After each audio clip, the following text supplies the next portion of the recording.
yangu wasenesi makire mtuzeha sana nenda finira chechemekwe yangu wasenesi makire mtuzeha sana nenda finira chechemekwe yangu wasenesi makire mtuzeha sana nenda finira chechemekwe.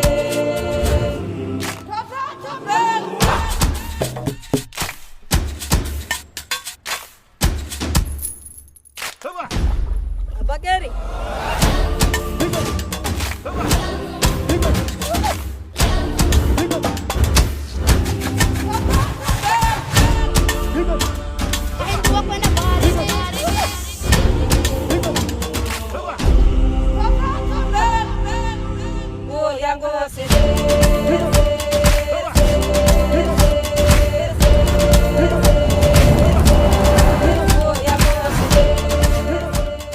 Hello everyone and welcome to our Returnee series. In today's episode, we'll be hosting somebody who has chosen Kenya. We're going to find out why he chose Kenya and share his experiences about moving to Kenya. So without further ado, let's invite our guest. Hi, Richard. Hi, African Tigress. How are you? I'm good. What about you? I'm doing well. Thank you. You can start by introducing yourself. My name is Richard. I'm an African American from the state of Arizona. I've been coming to Kenya for the past 3 years, and this is the country that I decided to start my relocation to. All right. Why Kenya? Because you realize a lot of the returnees or a lot of the Africa diaspora, they are mostly going to West Africa. Why did you choose Kenya? When I first started looking at countries that I might want to repatriate to, the experiences that I had from the people that were showing me around the various countries, I just got a better vibe and a better feel of the energy from some of the East African countries. I tried to connect with some people in some of the West African countries, and things just didn't work out smoothly. It seemed like some of the West African countries, they have a bit more restrictions and hurdles to jump through as far as coming to visit. Kenya was pretty straightforward. It was a smooth process. The majority of the population, or at least a large percentage of the population, they spoke English. I could just get my visa on arrival. There was just, and based off of the videos that people were sending me in various countries, Kenya seemed to have a better infrastructure and access to modern technologies. All right. So was Kenya the first African country you visited? Kenya is the only African country I visited. Wow, interesting. So you just came to Kenya and you were like, now this is the place. That's interesting. Yeah, and like I said before, I spent about a year doing extensive research. Like, I got to know people very well in South Africa, Namibia, Nigeria, Senegal, Uganda, Kenya. They would basically take me along the everyday life, show me different types of infrastructure, roads, bridges, malls, schools, elementary, primary, secondary, college, and so I got a really good feel of how each country was without being there. So it wasn't hard for me to make the decision to come to Kenya. So how did you get to connect with the people who are showing you all these different countries? I used WhatsApp, other social media, Instagram, Facebook, Twitter, Snapchat. Basically, I would begin to, if it was a site like Facebook, I would just search for people that were living in the area that I was interested in. Maybe a site like Snapchat or Twitter or something. I found it a little bit more difficult to search for just people in the general area. So I would look for maybe a celebrity from that country, and then I could see their followers. I would add those people and just introduce myself. Hey, I'm from the United States. I'm looking to come to Kenya. Some people were receptive, some were not, and I just took it from there. Wow, wow, you seemed like you were really determined to move. So what inspired you? What was your inspiration? Um, Actually, I would say since I was in high school around 14 or 15, the way that I grew up, I realized from around that age that the United States was not going to be a place where I wanted to to live the rest of my life, and I knew that eventually I was going to want to leave the country. At that time, I didn't know necessarily because of my view of Africa at the time. I didn't know that I would want to come to Africa, but as I got older and became an adult, and now I have some children. One of my children, uh, their complexion is similar to that of one little boy that got killed by the police. His name was Tamir Rice. I don't remember the exact year that he got killed, but he was like playing in the park with a water gun or some toy gun, and two police officers rolled up and they just shot him off of the word of some lady that said that she saw a man in the park with a gun. And I had seen plenty of things like this in my personal life growing up, and then all over the news from Trayvon Martin to everyone else. But when Tamir Rice got killed in that manner, and to see that it was reported, from that point on, I knew that I had to get out of this country, out of the United States. From that point, I knew I had to. Okay, and what was the feeling? How did you feel when you first got to Kenya? And was it what you expected? When I first got to Kenya, there was almost like a feeling of relief and like a weight being lifted off of my shoulders. I didn't really have like a moment where I was like too emotional or crying, but I just felt like really good energy when I get off of the plane. Was it what you expected? As far as what I expected, no, not at all. But before I came, even though I had seen videos of different parts of Africa, even different parts of Kenya, I didn't realize to what scale those things were like when I was seeing roads and buildings. I didn't expect so much of the country or so much of what I saw to be like that. I expected like just different parts to be as modern and as the infrastructure to be as modern as what I had seen. I didn't expect as much. So basically, it was better than you expected it. Apart from the photos, Much so it was better. better than the photos. Yeah. And how would you compare the way of life, the reception? How did you interact with the people, the community? How did you find it? Um, I found that most people treated me fairly. I found it to be very warm, especially my first year. A lot of people can tell that I'm a foreigner, and I got a lot of welcome home. Now you're home. You're not lost anymore. Like it was a lot of that feeling from the community. If I needed help from someone, even if I didn't know them that well, as I was getting to know them, like not many people like in the market, obviously some people they'll try to hike the price of something if they're selling. But as far as personal things like helping me with directions or helping me find an apartment or exchanging my money, nobody really tried to steal from me or take advantage of me that I was a foreigner. uh, it was just all love. So you got to Nairobi. Did you first stay at the capital, or have you moved around the country? Okay, so when I first started coming to Kenya in 2018, I only stayed around Nairobi, but I kind of traveled around. Like I spent a couple of days or a week, maybe in Kitengela, and I stayed in Westlands, I stayed in Karen, I stayed in Kilimani, I stayed in different areas.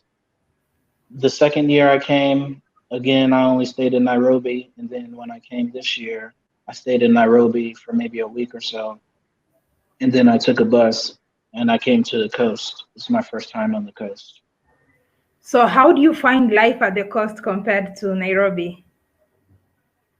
I find life on the coast to be much more laid back and relaxed. It's a much slower pace. There's much less of a hurry. It's not as busy. There's still a good amount of people. Mombasa area has about 1 million to 1.5 million people, but compared to Nairobi's 5 million plus people, it's a much slower and easier pace of life. Everything's much more laid back. What do you love most about Kenya? What do I love most about Kenya? Um, that would be kind of hard. I like how green everything is. Every time I'm driving somewhere, everything is just very green. Yeah, I like how green Kenya is. And how would you compare the food here and in the US?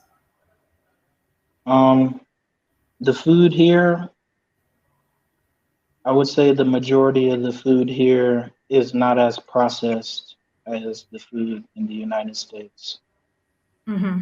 That goes from like any fast food to potato chips, snacks, even the way the meat is raised, maybe not as many antibiotics or steroids, if any at all.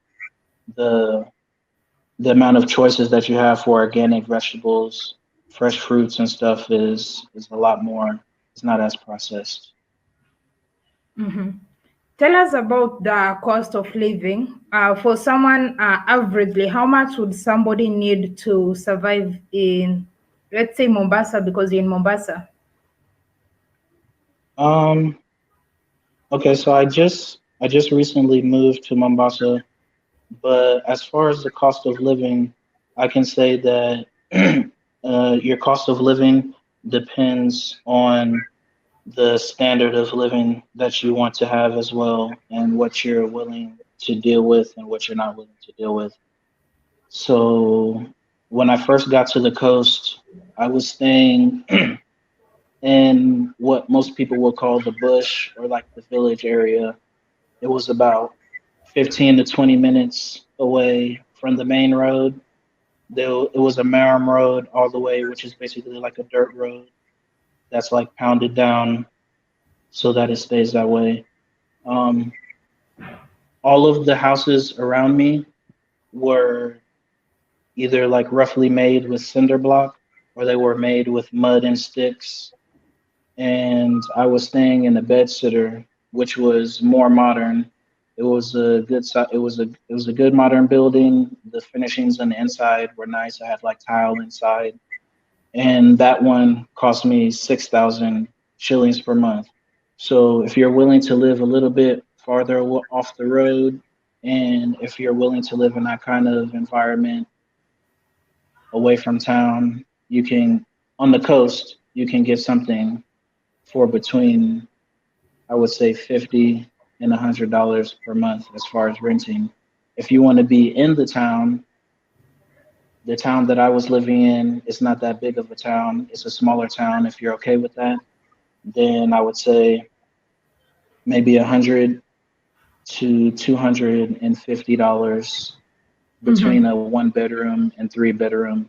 Now, the place that I'm living right now, you're gonna pay about 150 to 200 for a bed sitter and 200 to 200 to 400 for the cheapest 2 and 3 bedroom apartments, and then the Oh, price just goes up from there. So right now that is in Mombasa now. Yeah, that's in I live just outside of Mombasa, but basically in that area. That's the general price. Okay, interesting. How did you like? You see, when somebody visits a country, if I went to a country, in most cases, I would want, or a new place, I would probably want to be at the city and all that. I'm not so sure, like, what inspired you that you are, or how comfortable are you moving, going to stay in the village, like far off from the main road?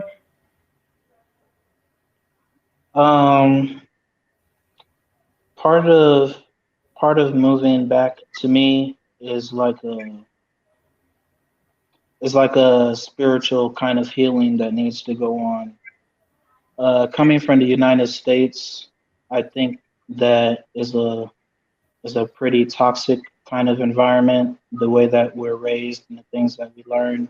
So coming here, I kind of wanted to shed myself of any of those kind of habits, ideas, stereotypes, and immerse myself in the culture and live how the regular people live so I can understand on a on their level and humble myself and that's the best way I can describe it.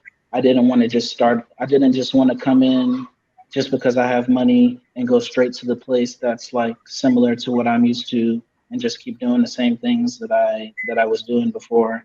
I wanted to humble myself and learn how the people live, see how they live amongst them, and it keeps me more grounded now that now that I am in a place that's more like the Western world, what I'm used to.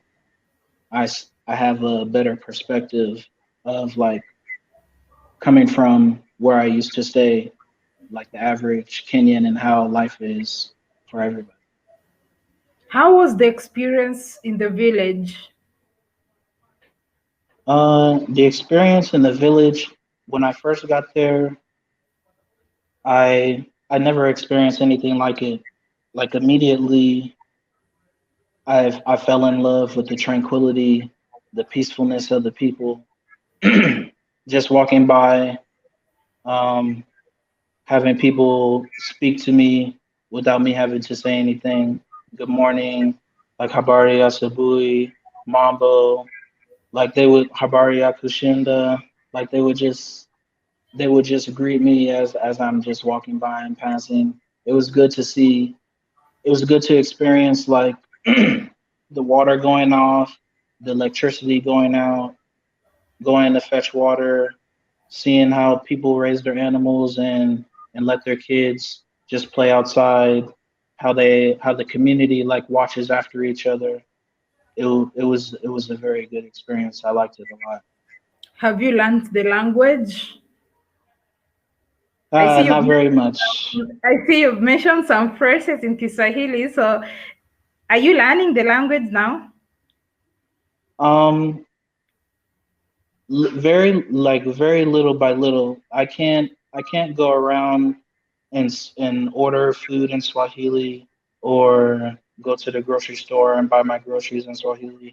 Basically, the Swahili I know is good morning, good afternoon, and then How are you and then doing? like Okay. And what about the food? Which is your favorite food? my favorite food I would have to say are samosas. Mm-hmm. Samosas. Yeah, I like the samosas a lot. And there's samosas in the US.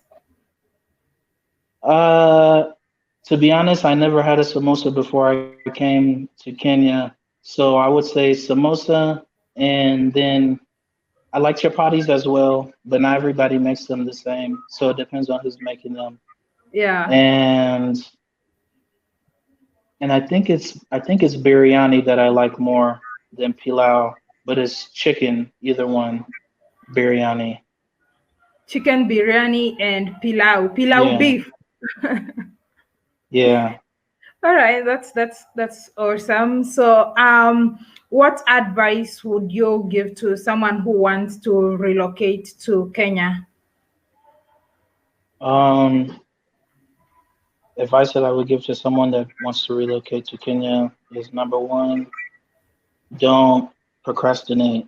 If you say you want to relocate to Kenya, then make goals and write down certain steps that you need to take in order to get here, and then follow through on them. Don't let time pass by.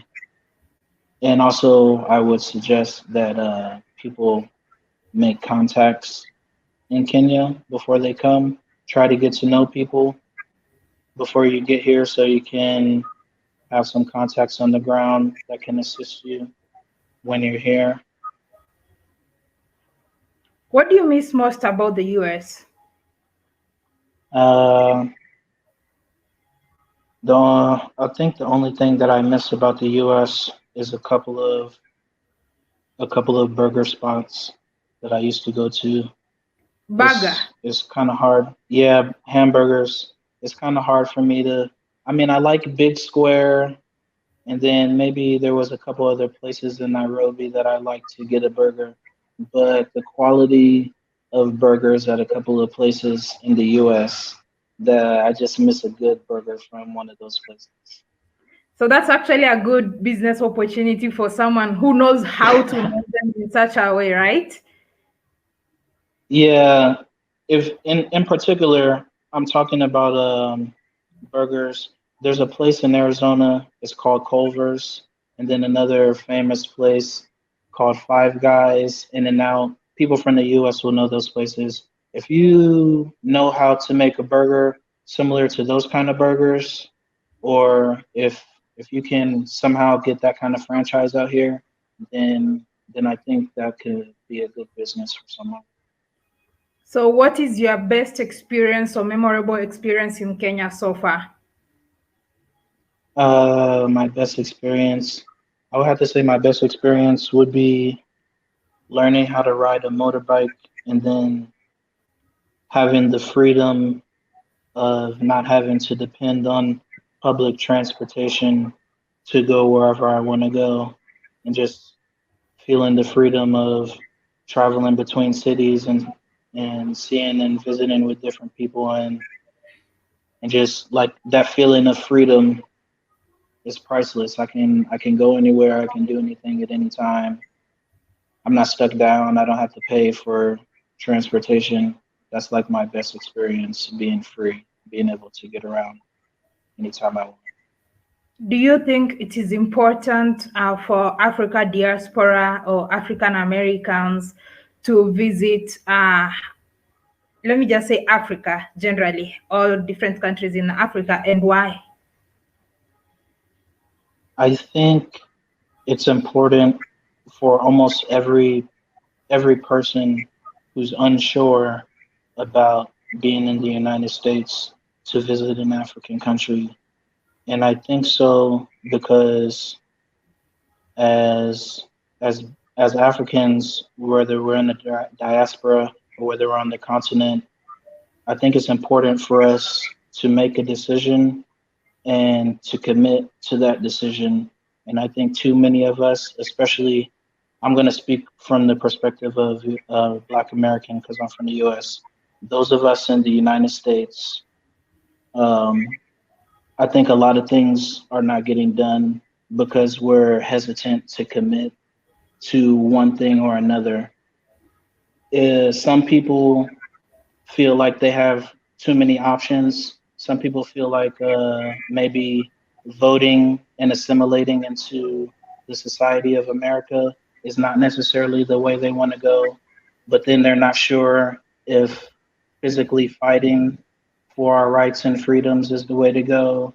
And then in the back of their head, they say, oh, well, I can always just go to Africa.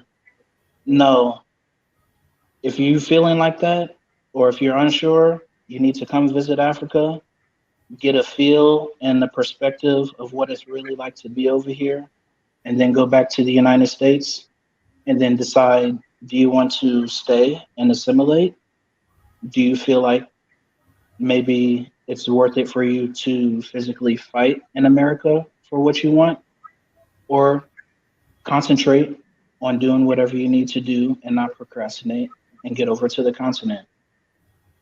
And I Oh, think that's why it's important that once people experience what life is really like on the continent, I think it will be easier for them to commit to a clear decision and a path forward. so since you moved to Kenya, what have you learned so far? Okay, you've mentioned how the experience, but what is one thing that you learned? Like one important thing or one thing that you've learned? How has your life changed since you moved here? Um, One thing that I've learned, I guess the most important thing that I've learned is that the way that we live life in the West and the United States is not necessarily the best way to live life. And just because things are different, um, it's okay to adapt to those changes, and also to maybe bring my own perspective to some things. And everything's not perfect on either end. So coming to Africa, I know mostly that I have to assimilate, but at the same time, a lot of people that interact with me have a view of the US or a view of me coming from the US that might be false, and information that I can give to help the perspective of others here as well. So just basically being open-minded and not coming to the continent uh, like you know already. You should come mostly wanting to assimilate. That's what I've learned from being here. All right, your last advice or your parting shot? Uh, Basically, just what I said before. Being over in Kenya, especially the last 3 years, and seeing how things are developing, I think that the window is closing for a lot of, uh, I would say, Black Americans to come over to Kenya from the United States in the way that they might think. So my last advice would be that time is running out for you to just think you're gonna come bring the US dollar, unless you have an exorbitant amount of money to spend. If you're on a budget and you're just an average American and you have a regular job, the window is closing. So if you're gonna come, you need to stop procrastinating and get it done. No excuses. All right, thank you, Richard, for your time, and thank you for taking your time to share with us. I'm so glad to hear from you, and I hope you continue enjoying your moments and times in Mombasa. Yes, I appreciate it. Thanks for having me. Asante sana. Say Have a good karibu. day. Karibu. Asante. All right, thank you. Thank you so much for watching that episode. I hope you enjoyed it. I would love to know your thoughts and opinion in the comment section. Don't forget to share out this video so that you can educate a brother or a sister out there. Until next time, kwaheri.